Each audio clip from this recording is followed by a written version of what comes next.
Long time no see. It has been a long time since I last updated my videos because I was struggling with my graduation projects and everything else in my life.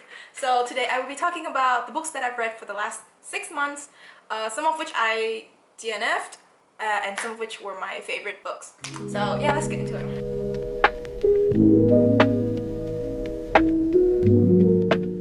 The stack of books that I've read for the past 6 months, and I had a fun ride.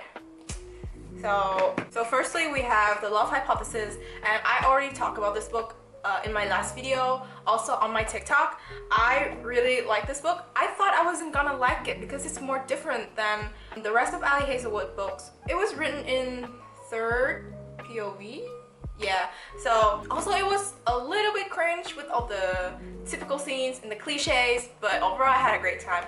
I gave this book a 4.5 star. Ali Hazelwood could do me no wrong. And then we have The Spell Shop. I was actually surprised with this book. It started off really strong with the topic of like wealth hoarding and anti-fascism. Well, I never actually expected such a cozy story would be so political. However, I think the storyline kind of dragged a little bit at the end, you know, and our male character was really vague.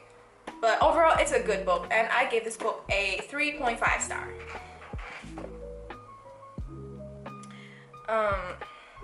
And then we have historical fiction. This book has a lot of hype on TikTok. Unfortunately, it's not really my cup of tea because when I look at the title, it is Vampires of El Norte. I thought it was gonna be something more about vampires, but this is literally more of like a historical fiction with romance. The vampire and the paranormal aspect is, it doesn't take much space in the book, and it was like a 10% of the book. So I wish they explore more of this topic, but yeah, it was difficult to get into for me. All the back and forth, the angst between two characters kind of make me sleepy. So, and then we have my favorite author and the book that I expected a lot, which is the Agnes Aubert Mystical Cat Shelter. I was eyeing this book since the author revealed the cover because I love Emily Wilde so much, so I think I will love this book as much as I love Emily Wilde. Yeah, I actually really loved it, and it was obviously and heavily inspired by Howl's Moving Castle with a touch of like a brioche or a chocolate, with a touch of cats, and the aroma of chocolate, brioche, and eclairs. Their banter was really cute, but I think, you know, the romance was kind of undeveloped and I felt like they were more friends. So yeah, I wish we got to dive deeper into the romance aspect of this book. But overall, it's a really good book, and I gave it a 4.5. Oh, I forgot. I gave this one a 3. I gave this one a 3 star. And then we move on to the next book, which is The Loath to Love You by Ali Hazelwood. I gave this book overall a, I think, 3. I gave this book a 3 star. I went in with low expectation. I was specifically looking for a short, fun, spicy, and romantic read. Yeah, novellas are usually my thing, but I don't know. I feel like this book lacks substance. I really enjoyed the second story of Sadie and Eric, but the rest, I didn't really connect to any of them, so I had a blast nevertheless, but definitely my least favorite book from Ali Hazelwood. Yeah, and now we move on to Agatha Christie's books. This is The Murder of Roger Ackroyd. Most of my books by Agatha Christie are in Vietnamese because it's way cheaper in Vietnamese. So I gave this one a 4 star. I cannot say anything about this book because I'm afraid I'm gonna spoil it. Overall, it was a really great read, but it was my first book from her, and that made me wanting to read more books from her. I guess I could predict the killer. Also beware that there are racist statements in this book. You should look into that before reading this book. My second book of Agatha Christie is The Body in the Library. This is a Miss Marple case. This is my first cozy mystery book ever, and I thought Miss Marple gonna play a bigger role in this book, but I think she showed up only a little at the end, and I could not expect who the killer was.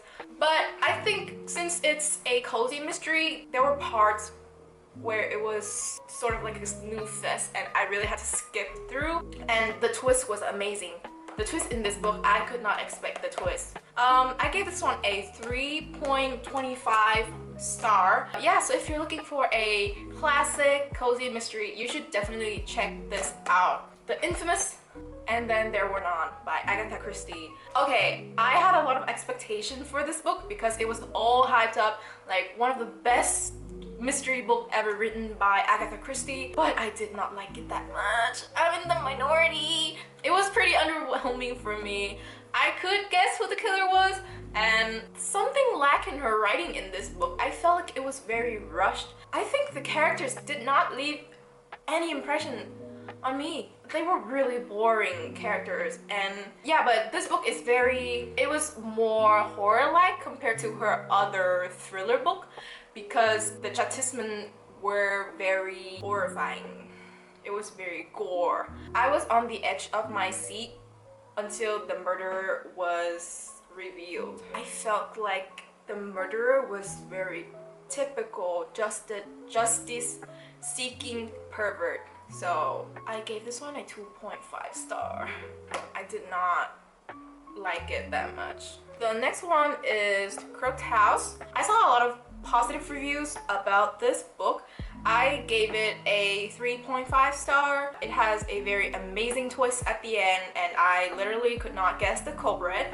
Everything unwrapped very straightforward. In terms of motivation and deed, everything was very clear and understandable. However, I find our narrator in this book quite boring. Not my favorite kind of character, but still a good read after all. And then I have my favorite Agatha Christie book. I've just finished it a few days ago, and I absolutely love the ABC Murders. I could guess who the culprit was, but it somehow tricked me a little bit. And I find this very engaging because we hop from a case to another case, and I felt like time is running out, and Hercule Poirot was chasing the murderers before he can kill the person with the next alphabet. So I did not expect this book to be this good. I was on the edge of my seat the whole time reading this. Even when the killer was revealed, I was still surprised, even though I guessed who it is. That is how good this book is. So please go and try this book. Next up, we have the books that I DNF'd. Sadly, I did not like this. I had a lot of hope for this because I actually really like historical fantasy. This book, it fell short for me. I did not care for any of the characters, and the narration was so boring. It was a snooze fest, even though it was very flowery, descriptive, and wintry. It was something that I really liked, but I really could not connect to the story nor the characters. And I find the religious aspect in this book very dull. So that is the reason why I DNF'd it. Will I reread it? Probably, but I'm not sure. And another one, a very surprising one for me, which is Love on the Brain by Ali Hazelwood. I thought I was gonna like this book, like the rest of her books, but I don't know why I could not bring myself to complete the story. I had no problem with the characters. I felt like it was not really my thing anymore, like the STEM romance. So it has a great premise, and the whole what would Mary Curie do, it was very interesting, but I think there's something wrong with me. I think it's not because of the book, I think it's something wrong with me. And this is a copy and paste from every Ali Hazelwood books ever, so I think I was not really mentally prepared for another romance by Ali Hazelwood. Especially, I just completed the Loathe to Love You, the 3 novellas, and they were kind of a bummer. So yeah, I think there was something wrong with me, and I didn't enjoy this book like I would expect myself to be. Yeah, that is basically the end of today's video. I had a blast with thrillers for the past 6 months. I really like Agatha Christie's book. It was classic, it was fun, it was quick. Even though there were books that were stereotypical, but I still enjoyed it. I think I really like her narration. I really like the way she writes thriller and the way she make the twist unexpected. So yeah, probably one of my favorite author besides the racism in her book. So yeah, that is the end. Bye guys!